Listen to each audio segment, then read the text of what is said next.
Assalamualaikum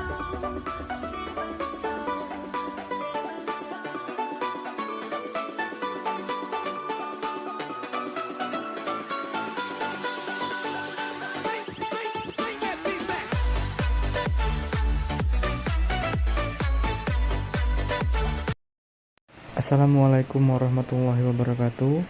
Hai semua, kami dari kelompok 3 mata kuliah pelatihan dan pengembangan MSDM Fakultas Ekonomi Bisnis Universitas Lampung akan membahas materi tentang needs assessment. Adapun dosen pengampu mata kuliah ini yaitu Ibu Dr. Nova Mardiana SEMM.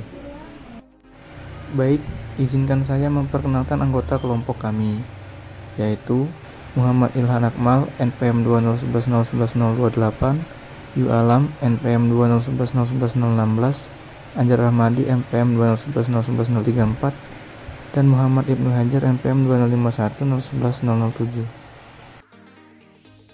Adapun tujuan pembelajaran dari bab ini yang pertama ada diskusikan peran analisis organisasi, analisis orang, dan analisis tugas dalam penilaian kebutuhan.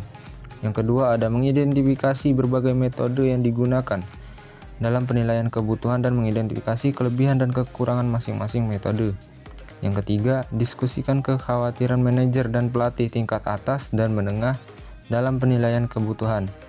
Yang keempat, jelaskan bagaimana karakteristik pribadi, masukan, keluaran, konsekuensi, dan umpan balik mempengaruhi kinerja dan pembelajaran.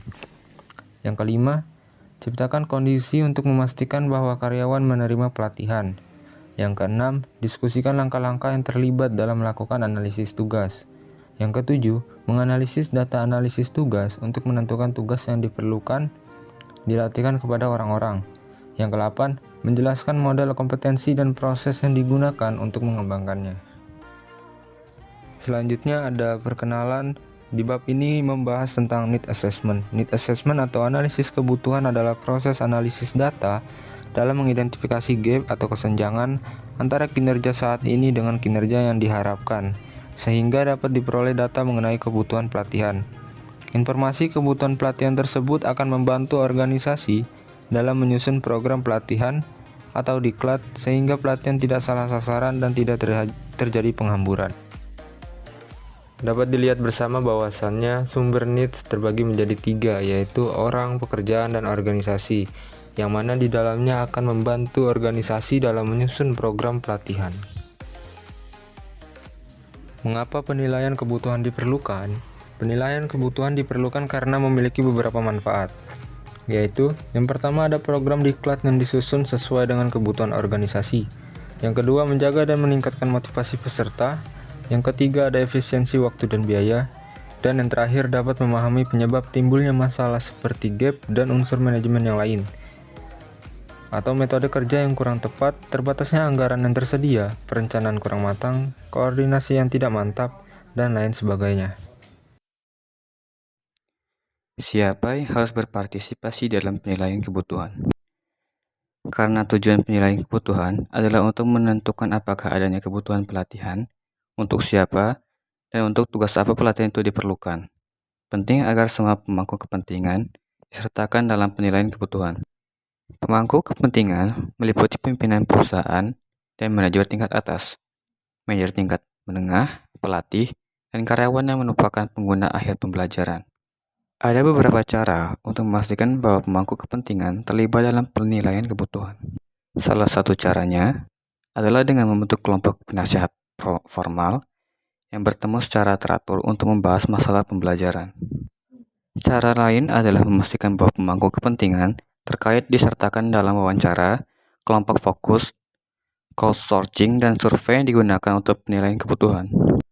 Pemimpin perusahaan biasanya terlibat dalam menentukan apakah pelatihan sesuai dengan strategi perusahaan dan kemudian menyediakan sumber keuangan yang sesuaikan. Sedangkan manajer tingkat atas biasanya tidak terlibat dalam mengidentifikasi karyawan mana yang membutuhkan pelatihan, tugas-tugas membutuhkan pelatihan, atau pengetahuan keterampilan, kemampuan, dan karakteristik lainnya yang diperlukan untuk menyelesaikan tugas-tugas tersebut. Yang selanjutnya adalah metode yang digunakan dalam penilaian kebutuhan.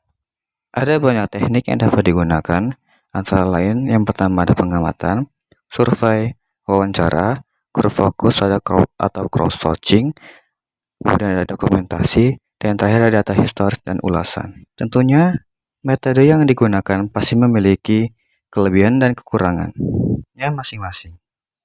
Karena tidak ada metode tunggal dalam melakukan penilaian kebutuhan, yang lebih unggul dari yang lainnya, banyak metode biasanya digunakan.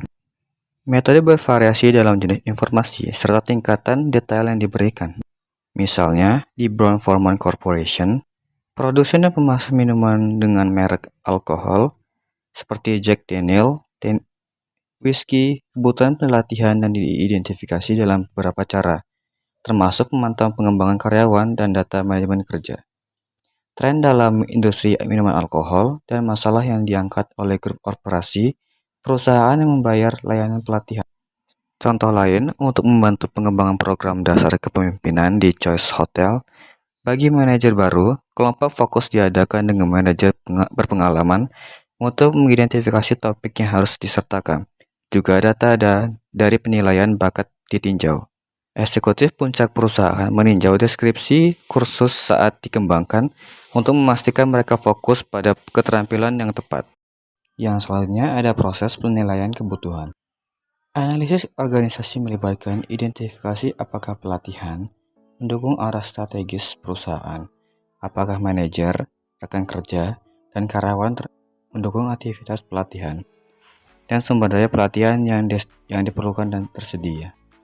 Analisis orang membantu mengidentifikasi karyawan yang membutuhkan pelatihan, mungkin karena kurangnya pelatihan atau pelatihan sebelumnya yang buruk.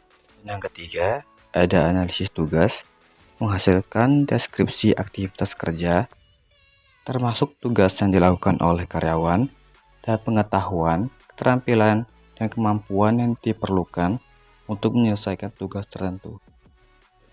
Model kompetensi. Model kompetensi mengidentifikasi kompetensi yang diperlukan untuk setiap pekerjaan.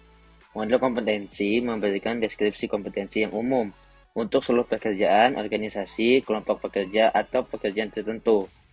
Proses yang digunakan dalam mengembangkan model kompetensi yaitu identifikasi bisnis, strategi, dan tujuan, mengenali pekerjaan, posisi, atau keluarga pekerjaan, mengadakan wawancara dan grup fokus dengan perform terbaik, mengembangkan kompetensi dan kompetensi model, validasi dan tinjauan modelnya.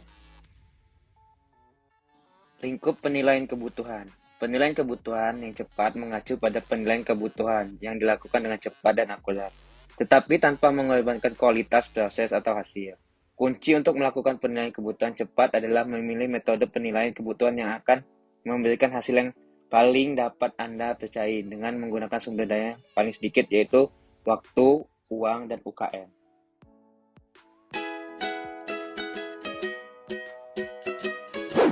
Hello, Ben. This is your task for today. This is John. He is a differently abled student with limited mobility and has to move around using a wheelchair. You are required to create a ramp for students like John. Okay, I'll do it. Done. Do you see what's wrong with the ramp? Not sure. Oh, now I see it. That is why a needs assessment is important. If we don't do it, this could happen. But if done right, the community, people expressing the problem, and you will get a successful project. What exactly is a needs assessment? A needs assessment is a systematic process for determining and addressing needs or gaps between current conditions and desired conditions or wants. The discrepancy between the current condition and the wanted condition must be measured to appropriately identify the need. I see. But why do we conduct it? We need to conduct a needs assessment to identify the root problem, develop real, practical solutions based on identified root problems, and then measure the impact of the project. So, when should I identify the needs? Great question. There are 3 situations where this can be done. The first situation is during project planning.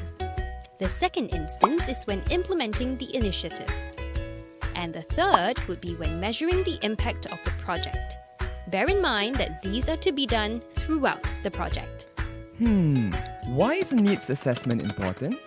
Needs assessments are important because it helps us to avoid duplications with existing programs which are already successful, and also to ensure the relevance of the needs for the target audience. That sounds great. Okay, let me do it. Oh wait, how do I do it? Now, there are 4 steps in conducting a needs assessment.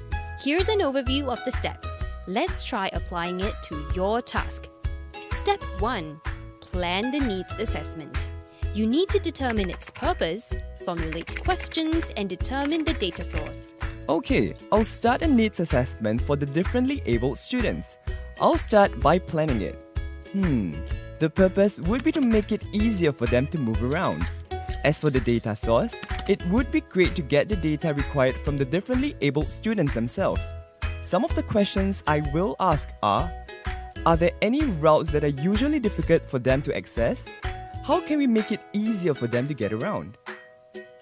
Good start! Now, step 2. Collect and analyze information. There are primary information such as interviews, stories, and focus groups, and also secondary information which are obtained from documents and literature. Next, I'll collect information. I could conduct interviews with John and the others to hear their stories and difficulties that they face. Great job, Ben. Now, step 3. Interpret the data. Then I will move on to interpret the data. I can use this information that I've gathered and look for patterns to determine the issue. Final step. Step 4. Document the findings. This could be in the form of a slide deck, a full report, or an executive summary. I'll write all that I've discovered and have them compiled in relevant categories so that their needs can be identified along the way. Alright, done! Perfect! Good job, Ben! Great! Now you can start creating a proper ramp that will really benefit people like John. Kesimpulan, langkah pertama dalam upaya pelatihan yang berhasil adalah menentukan bahwa Anda kebutuhan pelatihan melalui proses yang dikenal sebagai penilaian kebutuhan. Penilaian kebutuhan melibatkan 3 langkah. Yang pertama, analisis organisasi, kedua, analisis orang, ketiga, analisis tugas. Berbagai metode seperti observasi, wawancara, dan survei atau kuesioner dapat digunakan untuk melakukan penilaian kebutuhan yang tentunya masing-masing memiliki kelebihan dan kekurangan. Baiklah, itulah tadi presentasi dari kelompok kami. Jika ada teman-teman yang ingin bertanya, silakan tulis di kolom komentar ya. Kami akhiri. Wabillahi taufiq wal hidayah. Wassalamualaikum warahmatullahi wabarakatuh.